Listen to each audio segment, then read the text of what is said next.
Bom pessoal, eu tô aqui de volta.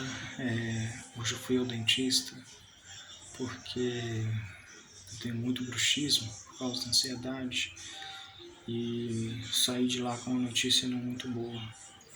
Ele me disse que por causa do bruxismo eu tô com umas doenças periodontais, retração gengival, uma retração gengival já grave e em quase todos os dentes já. E que ele me disse que se eu continuar assim, meus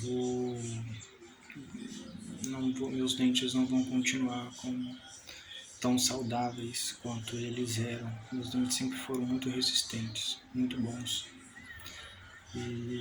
Mas por causa do bruxismo constante, né, do briquismo também, que é o ranger de dentes durante o dia, segundo ele,